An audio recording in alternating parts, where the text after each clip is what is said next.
Happy Wednesday! It is Wednesdays with the Weibels. I am Mary. And I'm Andre. And we usually do a tandem dinner recipe for you, but tonight... Tandem team dinner night extravaganza. Yep. And so we usually do that, but right now, tonight, we are going to be making my absolute favorite chocolate chip peanut butter cookies. Oh my god. We've been having a ton of requests for doing dessert recipes. So I'm gonna go ahead and show you guys exactly how I make my chocolate chip peanut butter cookies. So, will you turn that down just a little bit, please? I don't want to be flagged for not using uncopyrighted music. Croce, don't. Please don't sue us. If If you're just hopping on, I am making chocolate chip peanut butter cookies tonight. So let's get started. Okay. What you're gonna start with, y'all, is some all-purpose flour. This is gluten-free, all-purpose baking flour. Hi, Bethany! Love you, girl. We are making chocolate chip peanut butter cookies. Third time I've said it. Okay, we're starting with gluten-free flour. So the recipe that I always use, it calls for like 2 cups of flour. That's just a lot of cookies. So I don't like to make a ton of cookies all in one go because then I end up eating all of them and I feel like shit afterwards. Hi, Cody. So I make like... What's up, Cody? I make enough to make like probably... It turns out to be like 9 cookies. I know that's a really random number, but it's plenty for us. So I'm gonna go ahead and put in like one cup of flour. I'm gonna see what that looks like. Because what you're really trying to do, and I know everybody who ever has made chocolate chip cookies, they know this, you don't want it to be too soupy and too sticky. You don't want it to be too dry and like, obviously, hard. So we're gonna try to get a good balance of those textures. So I'm gonna put a cup in there right now, and then you want to kind of match the amount of flour and sugar. Cody says hi. He's making dinner as I make these cookies. So I'm gonna put I put a cup of flour in there. I'm gonna put like 3/4 of a cup of sugar.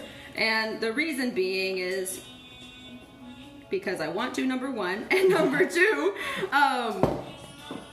the sugar can get, well, in my opinion, the sugar can get kind of lost in the peanut butter taste, and sometimes I've made cookies that just taste like flour and peanut butter, and they're not super sweet. Another sweetener that you can use is maple syrup. You can use maple syrup, but with maple syrup, it can kind of get like really wet, like the flour and everything mixed together can get kind of wet, and it doesn't solidify. Hi, Lindsay! It doesn't solidify in the oven as well. So you can kind of, I follow this ugly vegan food page on Facebook, and I've seen a lot where like they're melted down to the pan, and that problem I would say is because they use too much oil. Yeah, Lindsay, come over and eat these cookies.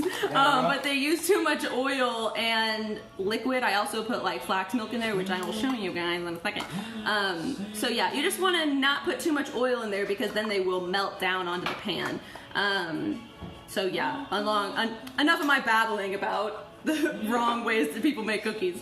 So I'm gonna essentially match the flour with the amount of coconut sugar I put in there. By the way, this is coconut sugar. I don't know that I mentioned that. So yeah, right now we have gluten-free flour and coconut sugar in there. Next, I'm gonna put in I'm gonna grab another spoon too. So I use the Red Mill baking powder, and I also use the Red Mill baking soda. Some recipes don't include like one or the other, but I like to put in just like a little sprinkle of both because it makes them rise, and it also keeps them moist. Maybe it's not those specific ingredients that keep them moist, but it does seem to be different when I put one in there versus not putting in the other. Stop so saying moist that way. People don't like it. They don't like the word, so I'm trying to use it. I don't care if they quietly. don't like the word. It makes the word much more uncomfortable when you say it I whisper it? Okay, Yes. okay, understood. I acknowledge that. If y'all don't like moist, this is a page where we say moist. Sorry. So, Love you. We're gonna be confident about it. It's an adjective. You know?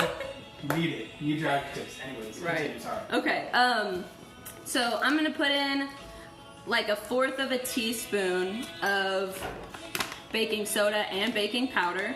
So in a regular spoon, that just kind of looks like that. Yeah, if you can see that. And I just poured a little bit on the counter, so that's great. Okay, and then I'm going in with the baking powder, if I can get it back open.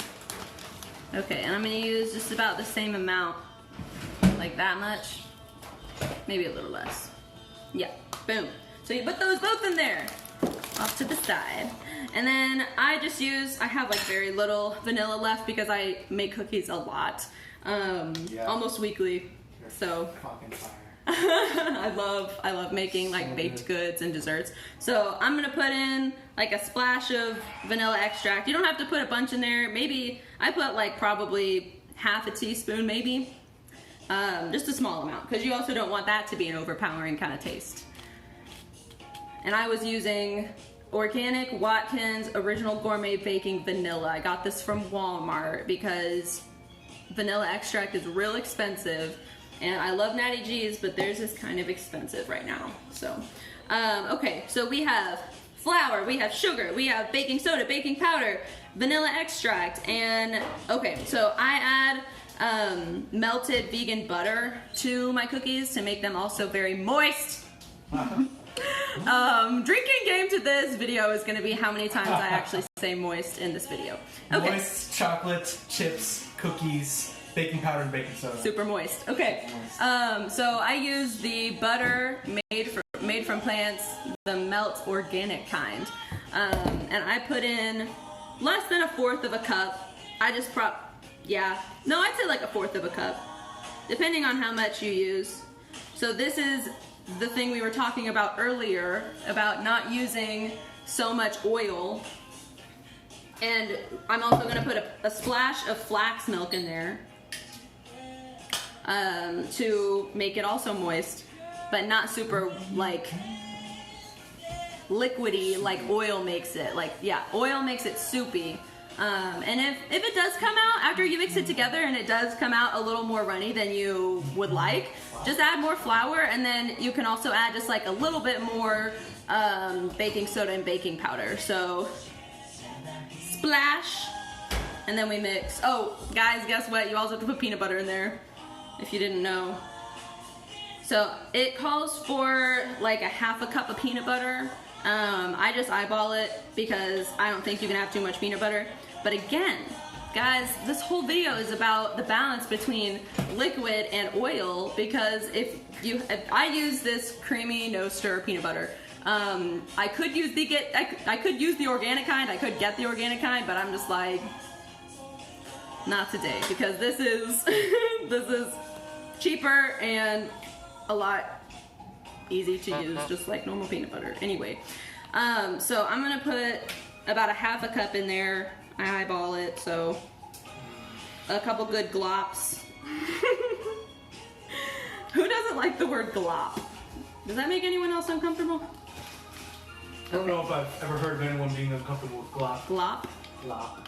Kind of makes me think of poo. But anyway, Does poo make you uncomfortable? It's totally natural. no, poo does not make me uncomfortable. But okay, so I'm gonna go ahead and mix this together, and you will see whether or not it's like too wet.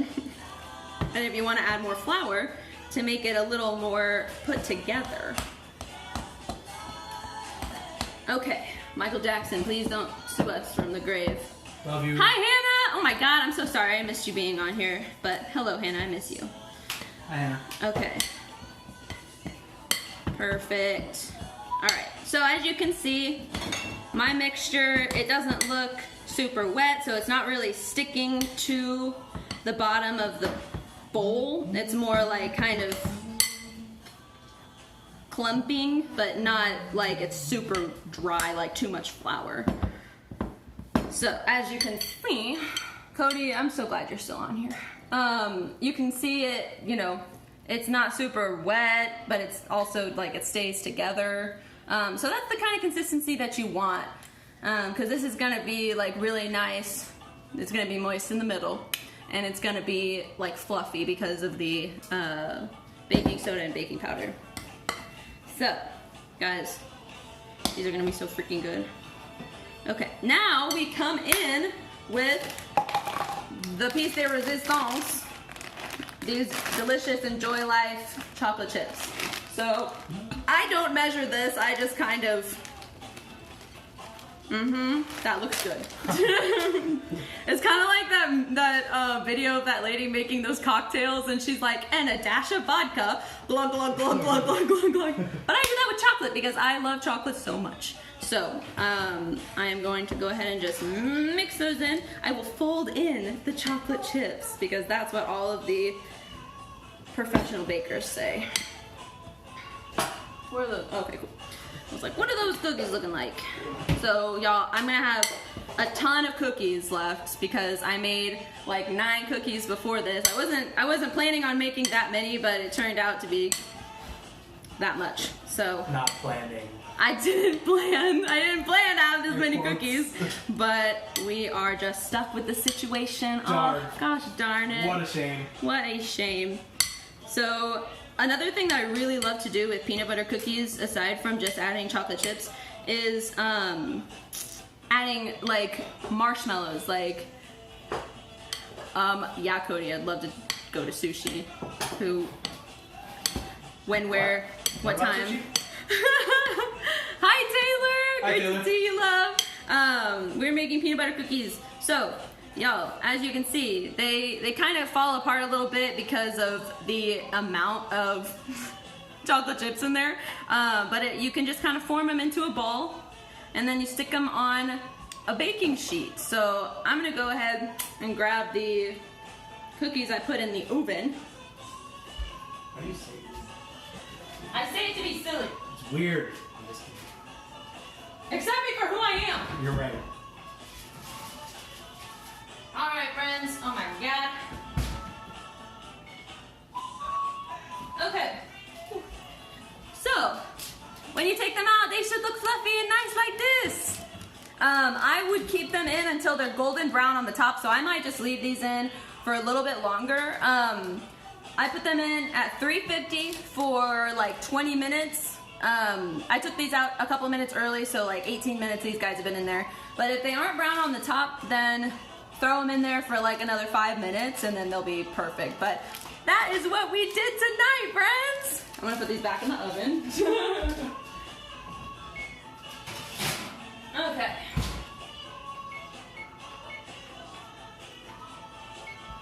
Alright, friends. So that was chocolate chip peanut butter cookies vegan style. I am so thankful that you guys tuned in this week. We're probably gonna be doing more dessert videos as well as more dinner options. I'm also gonna come on here and show some lunch ideas like meal prep for especially for the 30 Days to Healthy Living. That is the program that I coach along with Arbonne supplements to like make me feel absolutely amazing. And if that is something you're interested in, too, let me know and I will hook you up with our awesome like subscription boxes and you will love it. So I'm gonna stop plugging myself now, but I love y'all so much. Thank you for joining us for Wednesdays with the Weibels, and like and subscribe to our YouTube channel, The Weibel Vegan Kitchen. We love y'all so much. Join us next week. Love you.